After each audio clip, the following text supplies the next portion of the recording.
الحمد لله نحمده ونستعينه ونستغفره ونؤمن به ونتوكل عليه ونعوذ بالله من شرور أنفسنا ومن سيئات أعمالنا من يهده الله فلا مضل له ومن يضلله فلا هادي له ونشهد أن لا إله إلا الله وحده لا شريك له ونشهد أن سيدنا ومولانا محمدًا عبده ورسوله أما بعد فأعوذ بالله من الشيطان الرجيم بسم الله الرحمن الرحيم إنما يعمر مساجد الله من آمن بالله واليوم الآخر وأقام الصلاة وآتى الزكاة ولم يخش إلا الله فعسى أولئك أن يكونوا من المهتدين قال النبي صلى الله عليه وسلم أحب البلاد إلى الله مساجدها وأبغض البلاد إلى الله أسواقها أو كما قال عليه الصلاة والسلام۔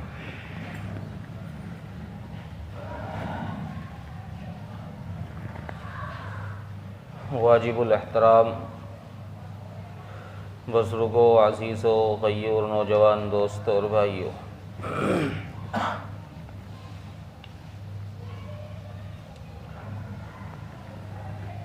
اللہ کی اس زمین پر اللہ کے نزدیک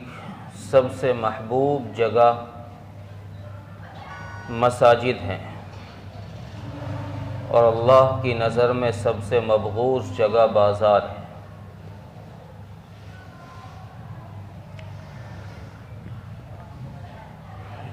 دنیا میں جہاں کہیں جیسی بھی جس بھی حال میں مسجد ہو، وہ مسجد اللہ کا گھر ہے، خواہ مسجد کچی ہو خواہ مسجد پکی ہو، وہ اللہ کا گھر ہے۔ اور اللہ تبارک و تعالی اپنے گھر میں آنے والوں کا خود اکرام فرماتے ہیں۔ انسان کسی کا مہمان بن کر کسی کے گھر جاتا ہے تو اس گھر کا بڑا، اس گھر کا مالک اس کے استقبال کے لیے آگے آتا ہے، اس کا خیر مقدم کرتا ہے، استقبال کرتا ہے، خوش آمدید کہتا ہے۔ اللہ تبارک و تعالی بھی فرماتے ہیں کہ میرا بندہ میرے جس بھی گھر میں آئے گا میں اس کا خود استقبال کرتا ہوں، اس کا خود خیر مقدم کرتا ہوں، اور مسجد میں آئے گا وہی جو واقعی اللہ کا بندہ ہو۔ انما یعمر مساجد اللہ من آمن باللہ والیوم الآخر، مسجد میں آنے کا عادی وہی شخص ہوگا جس کا اللہ پر اور آخرت کے دن پر ایمان ہوگا، جو اللہ پر یقین رکھتا ہو، اللہ کو اپنا خالق اور مالک مانتا ہو، اللہ کو اپنا رازق مانتا ہو، اللہ کو اپنا رب مانتا ہو، اور جس کو یہ یقین ہو کہ مجھے اس دنیا میں ہمیشہ نہیں رہنا، جس کو یہ یقین ہو کہ مجھے اس دنیا سے جانا ہے اور ایک دوسری زندگی مجھے ملنی، اس رب کے سامنے مجھے پیش ہونا ہے، جس آدمی کو یہ یقین ہوگا وہی آدمی مسجد میں آئے گا، مسجد کو آباد کرے گا۔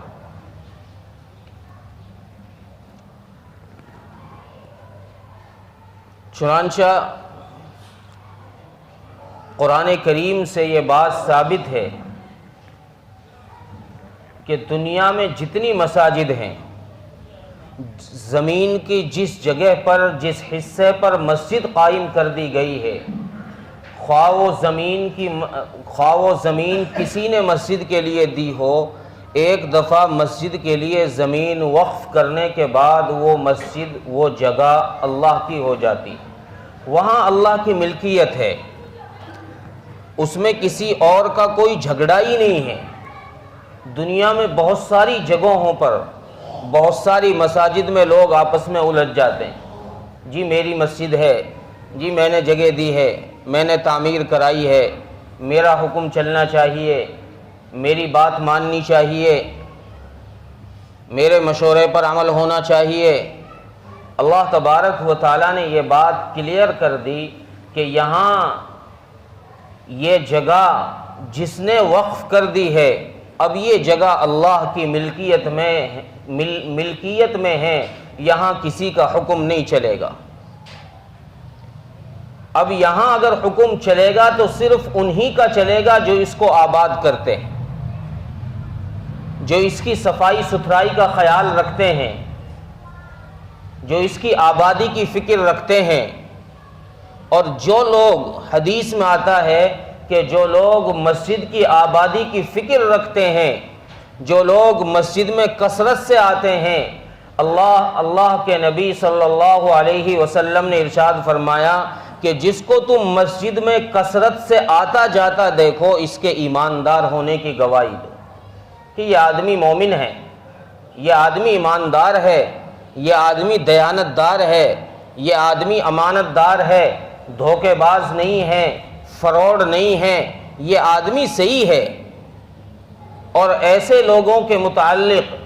احادیث میں رسول اکرم صلی اللہ علیہ وسلم نے ارشاد فرمایا، جو لوگ مسجد کے کھونٹے بن جاتے ہیں، جو لوگ مسجد کی آبادی کی فکر میں لگ جاتے ہیں، ان لوگوں کو جب مسجد سے الگ ہونے کا کوئی عذر پیش آ جاتا ہے، یہ لوگ کسی عذر کی وجہ سے الگ ہو جاتے ہیں، مثلا بیمار ہو گئے یا کوئی مشغولی ایسی ہو گئی کہ مسجد نہیں پہنچ پائے، تو اللہ تبارک و تعالی معصوم فرشتوں کو ان کی عیادت کے لیے وہیں بھیجتے ہیں جہاں یہ ہوتے ہیں۔ جس گھر میں یہ ہوتے ہیں، جب مسجد سے غیر حاضری ہوتی ہے تو فرشتے اس بات کا چرچا کرتے ہیں کہ فلاں صاحب نہیں آئے، حاجی صاحب نہیں آئے، عبد الرحمن صاحب نہیں آئے مسجد میں، کیا بات ہے؟ بھئی بیمار ہو گئے، چلو مسجد سے ان کی عیادت کے لیے چلو۔ ان کی عیادت کے لیے فرشتے جاتے ہیں۔ حضرت سعد رضی اللہ تعالی عنہ ایک صحابی ہیں، ان کا انتقال ہوا، اور انتقال کے بعد رسول اکرم صلی اللہ علیہ وسلم کو جب خبر پہنچی تو آپ صلی اللہ علیہ وسلم تشریف لے گئے ان کے گھر پر۔ جس کمرے میں ان کا جنازہ رکھا ہوا تھا، آپ اس کمرے میں جب داخل ہوئے، آپ کے ساتھ صحابہ کی ایک جماعت تھی۔ وہ صحابہ کی جماعت دروازے پر رکی، آپ صلی اللہ علیہ وسلم جب اندر کمرے میں تشریف لے گئے تو آپ صلی اللہ علیہ وسلم پیروں کو اس طرح احتیاط سے رکھ رہے تھے، بچا بچا کر کے رکھ رہے تھے جیسے انسان بھیڑ میں اپنے قدم رکھتا ہے۔ صحابہ کرام رضوان اللہ علیہم اجمعین نے پوچھا، دریافت کیا یا رسول اللہ، ہم دیکھ رہے ہیں کمرہ خالی ہے، کمرے میں صرف جنازے کے علاوہ کوئی نہیں ہے،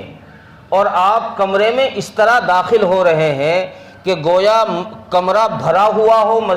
کمرے کے اندر جگہ ہی نہ ہو، بھیڑ زیادہ ہو، اور پھر آپ صلی اللہ علیہ وسلم ایسے سمٹ کر بیٹھے جیسے بھیڑ میں آدمی بیٹھتا ہے۔ آپ صلی اللہ علیہ وسلم نے ارشاد فرمایا کہ سعد کے جنازے کے لیے اللہ تبارک و تعالیٰ کے حضور سے اتنے فرشتے آئے ہیں، تمہیں لگ رہا ہے کہ یہ کمرہ خالی ہے، میں دیکھ رہا ہوں کہ اس کمرے میں پیر رکھنے کے لیے جگہ نہیں، میرے بیٹھنے کے لیے بھی ایک فرشتے نے اپنا پر سکیڑا ہے، تب مجھے جگہ ملی ہے کہ میں اس جگہ میں بیٹھا ہوں۔ تو جو لوگ مسجدوں کو آباد کرتے ہیں، مسجدوں کے آداب کا خیال رکھتے ہیں، مسجدوں کا احترام ملحوظ رکھتے ہیں، اللہ تبارک و تعالی فرشتوں کے ذریعے سے ان کی عیادت کراتے ہیں اور فرشتوں کے ذریعے سے ان کے کاموں میں تعاون فرماتے ہیں۔ فرشتے ان کے کاموں کے کرنے کے لیے ان کی مدد کرتے ہیں۔ اب مسجد میں آداب کیا ہے کہ آدمی مسجد میں آئے تو مسجد میں داخل ہوتے وقت اپنا الٹا پیر کا جوتا نکالے، الٹا پیر اس پر رکھے جوتے پر، اور پھر دائیں پیر سے جوتا نکال کر مسجد میں داخل ہو، اور پھر دعا پڑھے، بسم اللہ والصلاۃ والسلام علی رسولہ محمد وآلہ وصلی اللہ علیہ وسلم، اللہم افتح لی ابواب رحمتک۔ اب مسجد میں داخل ہو، اور مسجد میں آتے وقت اگر وقت ہو، اگر ٹائم ہو، جماعت کا ٹائم نہ ہو، مکروہ وقت نہ ہو، تو 2 رکعت تحیۃ المسجد پڑھ لے، 2 رکعت تحیۃ المسجد پڑھ لے، 2 رکعت تحیۃ الوضو پڑھ لے۔ اور اگر وقت کم ہے،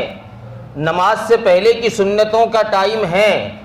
باقی نفلوں کا ٹائم نہیں ہے، تو فقہاء نے لکھا ہے کہ اگر کوئی شخص نماز سے پہلے کی سنتیں پڑھ رہا ہے، مثلا ظہر کی، تو ان ظہر کی 4 رکعت سنتوں میں ان کی بھی نیت کر لے، صلاۃ اس کی تحیۃ الوضو کی اور تحیۃ المسجد کی، ان کی بھی نیت انہی سنتوں کے اندر کر لے تو اللہ تبارک و تعالی ثواب عطا فرما دیتے ہیں۔ اور مسجد میں آ کر پھر مسجد میں بیٹھنے کا بھی ادب ہے، یہ نہیں کہ ایک آدمی اس کونے میں ایک اس کونے میں، مسجد میں آئے تو سب سے پہلے امام کے پیچھے بیٹھے، پھر پہلی صف پر کرے، پہلی صف میں دائیں جانب بیٹھے، پھر بائیں جانب بیٹھے، پھر دائیں جانب، پھر بائیں جانب۔ جب پوری صف مکمل ہو جائے تو پھر پچھلی صف، دوسری صف میں آدمی بیٹھنے کی کوشش کرے، پھر دوسری صف مکمل کرے۔ یہ نہیں کہ پہلی صف ادھوری ہے اور دوسری صف ہم نے آدھی دوسری صف بھی مکمل کر لی، یہ ادب کے خلاف ہے، یہ مسجد کے آداب کے خلاف ہے۔ مسجد کا ادب یہ ہے کہ مسجد میں آئے ہو تو پہلی صف مکمل کرو، پھر فیسلٹی نہ دیکھو کہ یہاں ہوا لگے گی کہ نہیں لگے گی، یہاں آرام ملے گا کہ نہیں ملے گا۔ صف میں جگہ خالی دیکھو تو اس جگہ کو پر کرو۔ جو مسجد کے آداب میں لکھا ہے کہ دوسروں کے کندھوں کو فلانگ کر کے نہ جاؤ، کندھوں کے اوپر کے نہ نکلو، اس کی وجہ یہی ہے کہ پہلے ہی شریعت نے یہ ادب بتایا ہے کہ ان لوگوں کو چاہیے کہ وہ پہلے ہی صف کو مکمل کر کے بیٹھیں کہ آگے جگہ ہی نہ رہے۔ اگر آگے جگہ خالی رہ گئی، وہ پیچھے بیٹھ گئے، تو اب پچھلے والا جب آگے صف مکمل کرنے کے لیے آئے گا تو اب ان کے اوپر سے آنا پڑے گا پچھلے لوگوں سے۔ اس لیے اگر پہلے ہی صف مکمل ہوگی تو پھر اس میں پچھلے والوں کو جگہ نظر نہیں آئے گی، تو وہ ان کے اوپر سے نہیں آئے۔ تو اس لیے ادب یہ ہے کہ مسجد میں جب آئے تو صف کا خیال رکھے، نمازیوں کا خیال رکھے، اور مسجد میں آ کر زور سے سلام نہ کرے۔ جہاں بیٹھ رہا ہے وہ شخص اس شخص کے پاس جس کے پاس بیٹھا ہے، اگر وہ اس کی طرف متوجہ ہے اور وہ کسی عبادت میں مشغول نہیں ہے، تلاوت و تسبیح میں مشغول نہیں ہے، تو اس سے سلام کر سکتا ہے۔ باقی عمومی سلام کی زور سے اجازت نہیں ہے، یہ ادب کے خلاف ہے کہ مسجد میں کوئی تلاوت میں مشغول ہوگا، کوئی اور ذکر و اذکار میں مشغول ہوگا تو اس لیے زور سے سلام نہ کرے، یہ ادب کے خلاف۔ تو یہ مساجد اللہ کے گھر ہیں۔ اللہ کے گھر میں جب آئے آدمی تو آداب کی رعایت رکھتے ہوئے آئے۔ اگر آداب کی رعایت رکھتے ہوئے گھر میں آؤ گے تو اللہ تبارک و تعالیٰ بھی تمہارا اکرام اسی انداز کے ساتھ فرمائیں گے، اور اگر مسجد میں بے ادبی کے ساتھ آؤ گے تو پھر اللہ کے یہاں بھی تم اکرام اپنا اسی انداز سے پسند کرو گے، تو اسی انداز کے ساتھ اللہ کے یہاں تمہارا اکرام ہوگا۔ جیسے تم بے ادبی کر رہے ہو اللہ بھی پھر اسی انداز سے تمہارا اکرام کریں گے۔ تو مسجدیں اللہ کا گھر ہیں، یہاں کسی کی ملکیت نہیں ہے، کسی کی حکومت نہیں ہے۔ ہارون رشید نے اپنی بیوی کو ایک دفعہ 3 طلاق دے دی، اور یہ کہہ کر 3 طلاق دی کہ آج رات اگر تو نے میری ملکیت کے اندر گزاری تو تجھے 3 طلاق۔ زبیدہ کو، جن کا نام زبیدہ ہے، یہ اس نے آپس میں کوئی جھگڑا ہوا ہوگا، یہ بات ان کی زبان سے نکل گئی ہے، وہ بعد میں پچھتائے بہت۔ انہوں نے علماء کو اکٹھا کیا اس وقت کے، اب لوگوں نے علماء جب اکٹھا ہوئے، علماء کے سامنے یہ بات رکھی، یہ مسئلہ رکھا کہ یہ بات ہو گئی ہے، اب اس سے بچنے کی شکل کیا ہے؟ تو علماء نے کہا کہ بھئی اب تو کوئی شکل نہیں ہے، رات ہوگی، شام ہوگی تو طلاق واقع ہو جائے گی۔ تو کسی نے کہا کہ بھئی ذرا تلاش کرو کہ کوئی امام ابو حنیفہ کا کوئی شاگرد ہے یہاں۔ تو لوگوں نے بتایا کہ ہاں امام ابو یوسف ہے یہاں پر، یعقوب ان کا نام تھا، یہ غریب خاندان کے بچے تھے۔ امام ابو یوسف غریب خاندان کے دھوبی کے لڑکے تھے، اور یہ ماں ان کو بھیجتی کام کرنے کے لیے، کام سیکھنے کے لیے۔ ان کو علمی شغف تھا، علم سیکھنے کا ایک شوق تھا، جذبہ تھا، یہ علم سیکھنے کے لیے جاتے، راستے میں امام ابو حنیفہ رحمۃ اللہ علیہ کی مجلس جہاں لگتی یہ وہاں جا کر بیٹھ جاتے، علم سیکھتے۔ ماں بھیجتی کام سیکھنے کو، یہ روزانہ علم کی مجلس میں جا کر بیٹھ جاتے۔ ماں نے تنگ آ کر ایک روز امام ابو حنیفہ رحمۃ اللہ علیہ کی مجلس میں جہاں یہ بیٹھے ہوئے تھے امام ابو یوسف، ماں نے جا کر امام ابو حنیفہ سے فرمایا کہ جی آپ تو مالدار آدمی ہو، چونکہ امام ابو حنیفہ تاجر تھے، امیر خاندان کے تھے، تو ماں نے کہا کہ آپ کا گزارا تو ہو جاتا ہے، آپ تو امیر آدمی ہو، لیکن میرا بیٹا غریب ہے، میں اس کو کام کے لیے بھیجتی ہوں، آپ اس کو یہاں بٹھا لیتے ہیں، یہ کچھ کام سیکھے گا تو 2 پیسے کمائے گا، آپ اس کو یہاں سے جانے دیں۔ امام ابو حنیفہ رحمۃ اللہ علیہ نے فرمایا کہ اماں میں آپ کے بیٹے کو بادشاہ کے دسترخوان پر پستہ کے تیل میں بنا ہوا فالودہ کھاتا ہوا دیکھ رہا ہوں۔ ماں نے کہا کہ امام صاحب کیوں مذاق کر رہے ہو؟ کہاں دھوبی کا بیٹا، کہاں بادشاہ کا دسترخوان اور پستہ کے تیل کا فالودہ؟ مجھے ایسا لگتا ہے کہ تمہارا بڑھاپے کی وجہ سے دماغ کھسک گیا ہے، ایسی اس لیے بہکی ہوئی باتیں کر رہے ہو۔ وقت گزرا، وقت چلتا رہا۔ امام ابو یوسف رحمۃ اللہ علیہ کے جس گلی کے اندر امام ابو یوسف کا گھر تھا، وہاں پر کسی یہودی نے گلی میں زمین دبا کر کے، رستہ سکڑا کر کے اپنی دیوار گلی میں رکھ دی۔ امام ابو یوسف رحمۃ اللہ علیہ نے اس سے کہا کہ بھائی اپنی دیوار ذرا ہٹاؤ، رستہ چھوٹا ہو رہا ہے۔ یہ رستہ دبانے والے لوگ نے بہت پرانے، یہ کوئی نئی بات نہیں ہے۔ تو انہوں نے کہا کہ ارے بھائی اس میں سے ہی نکل جا، میں تو دیوار جب ہٹا لوں گا، اگر تو کبھی پاللی میں بیٹھ کر آئے گا، ڈولی میں بیٹھ کر آئے گا تو میں رستے سے اپنا دیوار ہٹا لوں گا۔